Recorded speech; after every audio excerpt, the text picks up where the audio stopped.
Marine veteran and his dog are denied.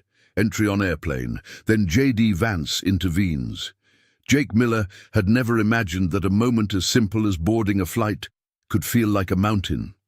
But for him, every day felt like climbing one. A Marine. Veteran Jake had seen the worst of humanity during his time in service. He had fought in distant lands, lost comrades, and carried the scars, both visible and invisible, that came with war. His service was a testament to his resilience, but it had also left him with lingering shadows of PTSD that often clouded his thoughts and made the simplest tasks feel insurmountable. The last few years had been a struggle. Since his discharge, Jake had found it difficult to reintegrate into civilian life. His days were filled with restless nights, vivid flashbacks, and a sense of disconnection from a world that seemed to move on without him. He often found solace in the quiet companionship of his service dog, Buddy, who had been with him since his final deployment. Buddy wasn't just a dog, he was Jake's lifeline, his anchor in a world that felt increasingly alien and overwhelming. Buddy had been trained to sense Jake's triggers and calm him during anxiety episodes, whether it was lying next to him on the couch during a bad night or nuzzling his hand when Jake was too lost in his thoughts to notice. His surroundings, Buddy had become an irreplaceable presence in Jake's life. Through the darkness of his post-service struggles, Buddy was the constant, the silent guardian that offered comfort without asking for anything in return. Today was different, though. Today felt like the first step towards something better. Jake had an important job interview, his first real opportunity to build a future outside the confines of his past. The job was with a local company that focused on helping veterans transition into civilian careers, and Jake had spent the past few weeks preparing tirelessly. He had dressed in his best clothes, even pressed his shirt, a small but meaningful act of reclaiming control over his life. It felt like a fresh start, a chance to prove to himself that he could move forward. Buddy was by his side as always, calm and steady, sensing the slight tremor in Jake's hand as he tucked his resume into a folder. The dog looked up at him with gentle eyes, as if reassuring him that they would face whatever came next together. They had arrived early at the airport, a spacious terminal filled with the hum of busy travelers and the echo of announcements overhead. Jake adjusted the strap of his backpack and glanced down at Buddy, whose tail wagged slightly in response to the new surroundings. For a moment, Jake felt a sense of calm, a fleeting illusion of peace. This was the beginning of something new, perhaps the first step toward rebuilding a life that had seemed so out of reach just a few months ago. As they approached the security checkpoint, Jake's thoughts drifted to the uncertainty of the future. Would this job be the answer to the restlessness that plagued him? Could he ever truly escape the weight of his memories? The questions gnawed at him, but he pushed them aside. Today, he would focus on the opportunity at hand. He would focus on what he could control. Buddy's leash gently tugged at Jake's hand, bringing him back to the present. They made their way toward the check-in counter, where an airline employee greeted them with a friendly smile. "Good morning. How can I help you today?" she asked, her tone warm and professional. Jake gave a small nod.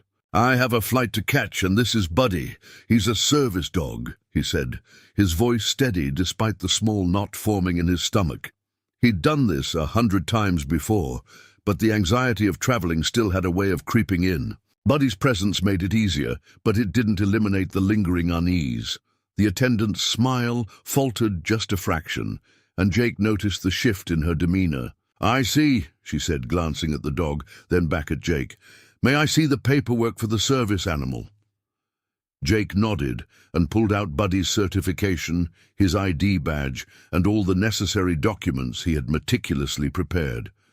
It wasn't the first time he'd had to prove Buddy's credentials, but he always kept the papers on hand. He knew that some people didn't always understand. The attendant hesitated, her eyes scanning the paperwork, as if searching for some flaw. After a beat, she looked up at Jake. "I'm sorry, sir, but I'm going to need to get a manager to verify these documents. There's a policy that I need to confirm." Jake's chest tightened, the old familiar sensation of being scrutinized, being made to feel like he was doing something wrong when all he was doing was trying to live a normal life.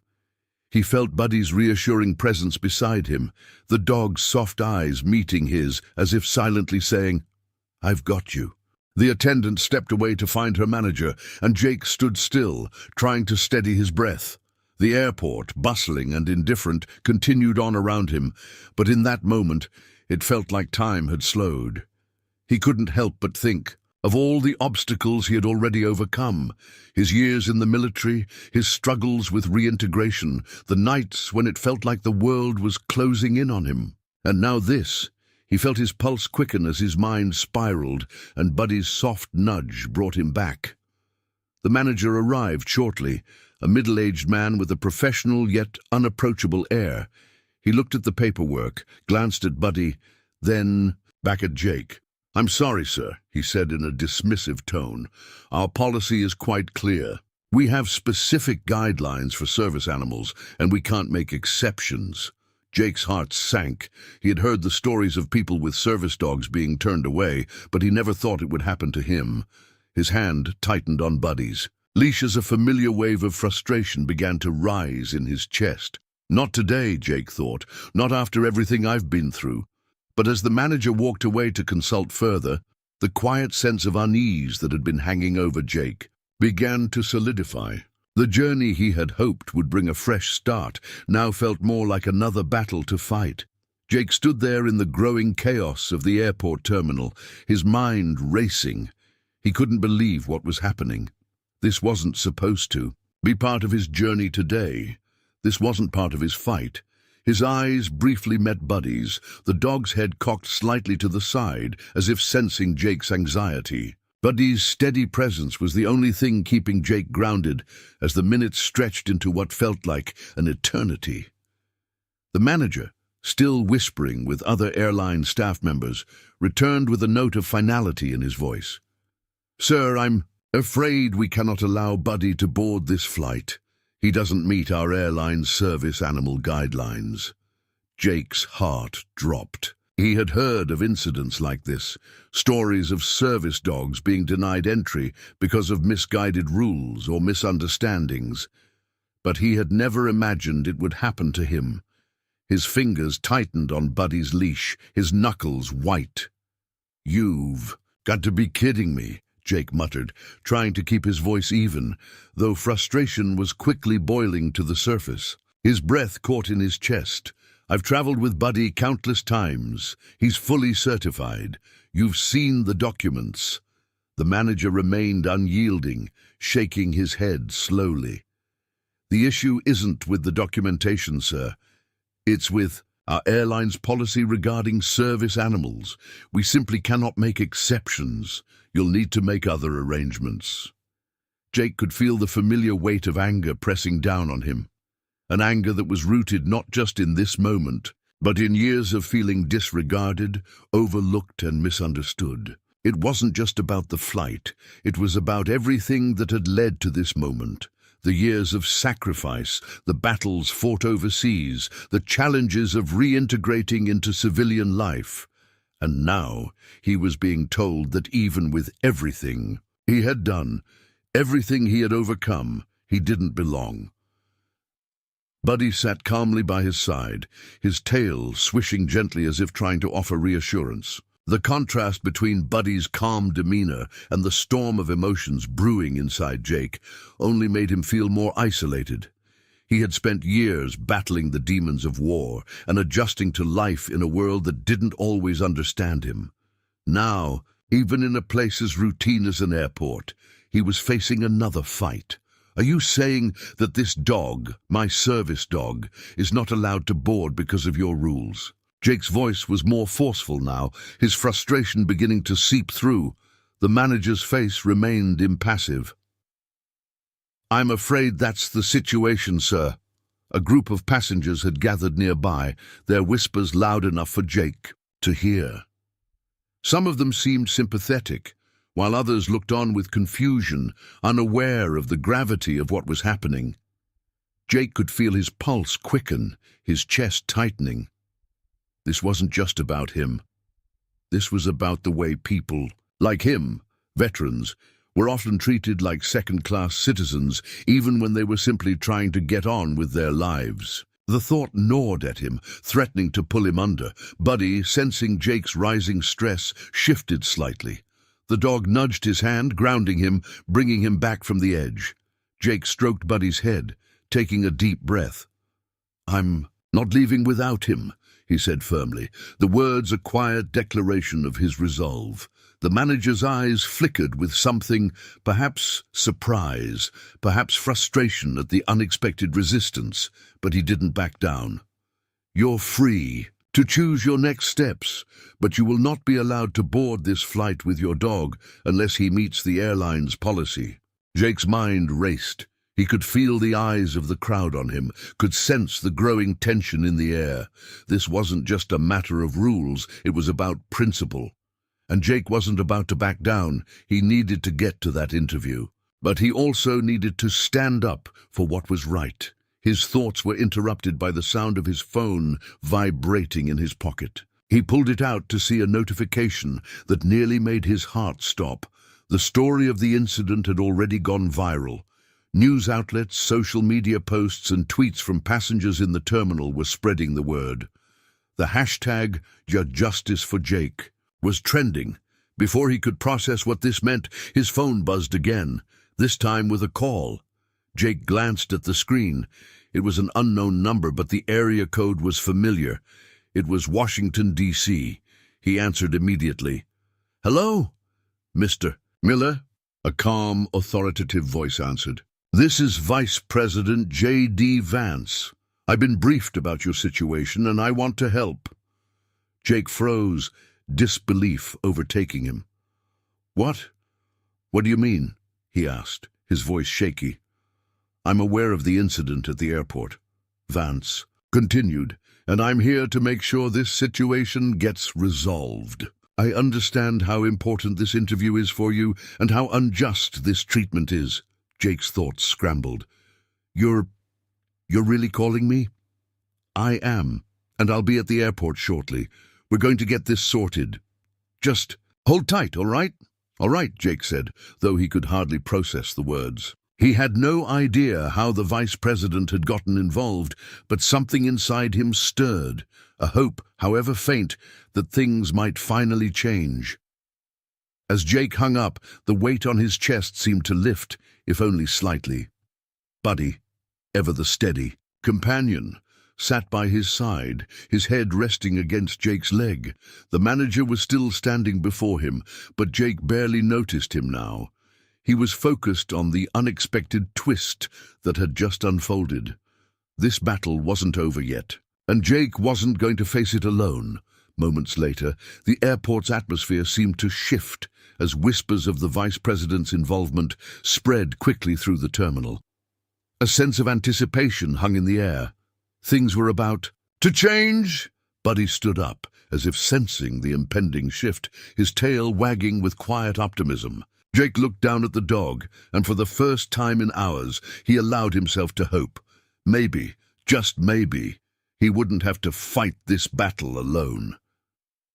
Jake stood still, his mind racing as the airport buzzed around him. The call from Vice President J.D. Vance had thrown him into a state of disbelief, but there was no time to waste processing the shock. As the news spread, passengers and onlookers, who had been quietly watching Jake's struggle, began to turn their attention toward the unfolding story. Phones were being raised to capture the moment, social media buzzing with live updates. The key #Justice for Jake quickly began trending. Jake had hoped for a quiet, ordinary day, one where he could just board his flight, make it to his interview, and take one step closer to starting fresh. But now it seemed as though everything had changed, and the weight of that change was beginning to settle over him. Buddy, sensing Jake's shifting emotions, nudged his leg again, offering a quiet reminder that they weren't alone in this fight. But the reality of what was happening, the public outcry, the sudden rush of attention, was hard to ignore. "Did you see that? The vice president himself is getting involved," a woman in the crowd said, her voice carrying across the terminal. "That's incredible." Jake couldn't even begin to process how fast things were moving. One moment he had been facing a bureaucracy that seemed indifferent to his rights, and now the very government he had once served was coming to his defense. His phone buzzed again, and this time it was a text message. From a number he didn't recognize. It read, "I'm so sorry about what's happening. I'm a vet too. I've been following your story. I can't believe they're doing this to you." Jake stared at the screen for a moment, his heart swelling with a mix of gratitude and disbelief. It was one thing for the public to react, but it was another entirely for other veterans to step forward and offer their support. The message was a reminder that Jake wasn't just fighting for himself, he was fighting for all veterans who had ever been treated unfairly. By now, reporters were beginning to arrive, the flashes of cameras capturing every moment as news stations clamored to cover the story. The incident was no longer just about a service dog being denied entry. It was a story about veterans, about justice, about the system failing those who had given everything for their country. Jake hadn't planned on being a symbol. He hadn't expected his quiet struggle to be turned into a public spectacle. But now, as cameras honed in on him and microphones were shoved in his face, he realized that this was much bigger than one flight, one interview, or even one man's struggle. This was about all the invisible battles veterans fought every day, battles no one could see but everyone should care about. But it wasn't just the public that was reacting. Behind the scenes, Vice President J.D. Vance was already mobilizing his team. His office was in constant communication with the airline's corporate headquarters. He was well aware of how this could reflect on the administration and on veterans' rights in general. His reputation, and more importantly, his commitment to advocating for those who had served in the military, were on the line. A few minutes later, the manager returned, this time with a visibly uncomfortable look on his face. He was flanked by two other airline employees, one of whom was carrying a clipboard. "Mr. Miller, we've reviewed the situation," the manager said, his voice hesitant. "And after further consideration, the airline would like to extend an apology for the confusion and inconvenience." Jake didn't trust him, didn't trust the company's sudden change of heart. The apology felt hollow, like an attempt to defuse a situation that was spiraling out of control. "We're going to allow Buddy to board," the manager continued, but Jake could hear the reluctance in his voice. "We will also review our policies to make sure this doesn't happen again in the future." Jake's jaw tightened, and for a moment, the anger that had simmered inside him threatened to rise again. It wasn't just about the apology. It was about the fact that this had happened in the first place, that he and Buddy had been subjected to this unnecessary scrutiny in front of so many people. But as the words sank in, Jake took a slow breath and steadied himself. This wasn't about what had happened, it was about making sure it didn't happen again. "I appreciate the apology," Jake said, his voice calm, though the anger was still there, just beneath the surface. "But don't think for a second that this is over. This is bigger than me, bigger than Buddy. This is about every veteran out there who's been treated unfairly. This is about respect." The manager nodded, but it was clear that Jake's words had hit their mark. "We understand, sir. We're committed to making this right." But it wasn't the airline that Jake was focused on anymore. It was the larger conversation that this moment had sparked. The public was watching now, and the airline had no choice but to respond. The floodgates had opened.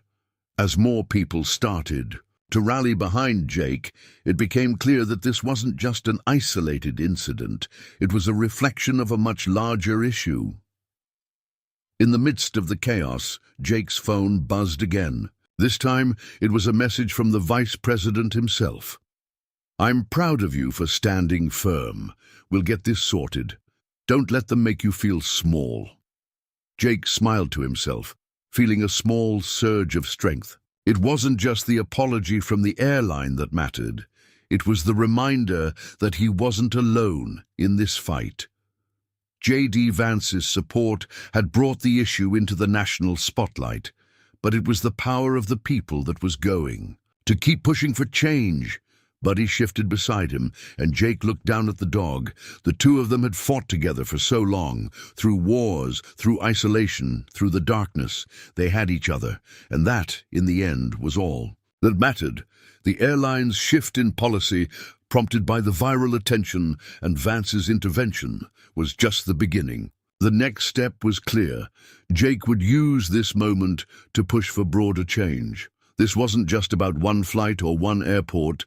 It was about the way veterans were treated across the country, and with Buddy by his side, Jake was ready to face whatever came next.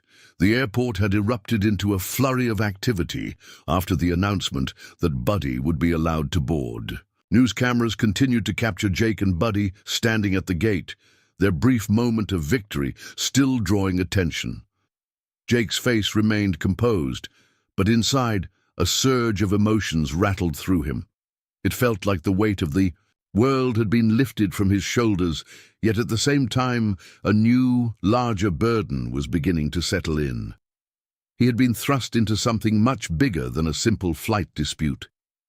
What started as an unjust denial of entry had turned into a national conversation about the treatment of veterans. Jake had hoped for a quiet day, a small victory on his path to a new future.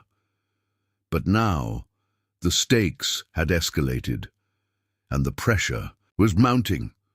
As he walked down the terminal toward the boarding gate, he kept his eyes on the ground, trying to keep his emotions in check.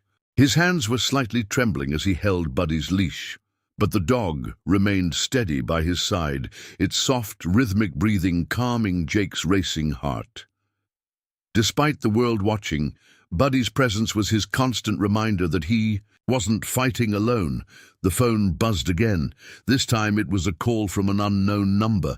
His stomach tightened, unsure of who was on the other end, but he answered anyway. "Mr. Miller, this is J.D. Vance." The Vice President's voice rang out clearly. "I just wanted to check in and see how you're doing." Jake wasn't sure what to say. He hadn't expected to hear from the Vice President again so soon. "I'm good, sir. We're boarding the flight now, but I—" "Good," Vance interrupted, his tone both firm and compassionate. "I'm proud of you for standing your ground today, and I want you to know this isn't over. The attention this has generated, it's going to help not just you, but thousands of other veterans who face the same struggles." Jake's mind raced. The reality of what was unfolding still hadn't completely sunk in. He had gone from being just another passenger facing the seemingly insurmountable wall of bureaucracy to a figure who had captured national attention. It was overwhelming, but in that moment, it also felt empowering. "I didn't mean for it to become a spectacle," Jake said quietly. "I just wanted to get to my interview. I didn't want to fight." "I know," Vance responded, his voice softening. "But sometimes these fights come to us. You've got a platform now, Jake, and I want you to use it. We'll work together to make sure this issue gets the attention it deserves. You're not just fighting for your own rights anymore. You're fighting for the rights of all veterans and for the recognition they deserve. This incident is just the tip of the iceberg." Jake let the words sink in. He had spent so long living in the shadows of his own struggles, avoiding attention, trying to live quietly with his scars. But now, whether he liked it or not, he had become a symbol of something much larger. His personal fight was now a reflection of the broader issues facing veterans, and it was clear that the Vice President was ready to support him in bringing those issues to the forefront. "I understand," Jake said, his voice steady. "I'll do whatever I can." "You already have," Vance replied. "Just keep doing what you're doing. The fight for veterans' rights needs all the voices it can get. You've got one now." Jake hung up the phone, his heart still racing but with a new sense of purpose. The next steps were uncertain, but one thing was clear. He was no longer alone in this fight. With the support of powerful figures like Vance, he had a chance to turn this personal injustice into a nationwide movement. The flight to Washington, D.C. was brief, but Jake found it impossible to relax. Every few minutes, he would glance over at Buddy, whose head was resting gently against his leg, offering comfort without words. Jake stroked the dog's fur, thankful for the companionship that had been the one constant in his life. Even now, as the aircraft cruised through the sky, Buddy was his anchor, keeping him grounded. When they landed at Reagan National Airport, the situation had already escalated. News outlets were camped out at the arrivals terminal, their cameras trained on the passengers disembarking from Jake's flight. The viral nature of the story had already sparked outrage and support across the country. Social media platforms were flooded with hashtags calling for better treatment of veterans and greater accountability from companies like the airline. Jake stepped off the plane, Buddy at his side, and was greeted by a small group of reporters. They didn't swarm him, but the questions came quickly, as did the flashes from cameras. Jake took a deep breath, trying to steady himself before facing the media. "Mr. Miller, do you think this incident will inspire change in the way service animals are treated by airlines?" one reporter asked, her microphone pointed directly at him. Jake glanced down at Buddy, his loyal companion, and then back at the cameras. "I hope so," he said quietly. "But this isn't just about my situation. This is about how we, as a country, treat the people who served it. Veterans like me face battles every day, battles that aren't always visible. If my story can bring attention to that, then maybe it's worth it." Another reporter pressed, "What do you say to other veterans who are facing similar discrimination?" Jake took a deep breath, letting the weight of his words settle. "I want them to know they're not alone. I know how it feels to be overlooked, to feel like your sacrifice doesn't matter. But it does. We matter, and we're not going to be silenced anymore." As Jake spoke, he could see the spark of recognition in the eyes of the reporters. This was no longer just a human interest story. It was a call to action. The energy in the room shifted. No longer was it about the single incident at the airport. It was about the underlying issue of how veterans were treated, both in the military and in civilian life. After the media had subsided and Jake made his way through the terminal, he was met by a representative from the office of Vice President Vance, who had arranged for him to meet with lawmakers to discuss the issue further. The Vice President had already scheduled meetings with key members of Congress, pushing for legislation that would ensure more consistent and respectful treatment of service animals traveling with veterans. In the coming days, Jake found himself at the center of a whirlwind of advocacy. Meetings were scheduled with advocacy groups, and Jake was asked to speak at press conferences. His story was being picked up by media outlets across the country, and slowly the public's view of veterans' rights began to shift. No longer was it just a question of fairness. It became a matter of dignity and respect. As the weeks went by, the momentum for change grew. Jake's quiet resolve, amplified by the support of Vance and countless others, had led to real conversations in Washington about improving the treatment of veterans. The issue of service animals on planes was just the beginning. Talks of expanding benefits, providing better mental health support, and improving veteran care surged in the public discourse. Jake found himself in the thick of it, advocating for policies that would help all those who had served, not just himself. But through it all, there was Buddy, always there, offering the silent strength Jake needed. Together, they had faced this fight and come out stronger, knowing that the road ahead was still long, but the battle for recognition and respect was just beginning. And this time Jake wasn't going to back down, not when so much was on the line.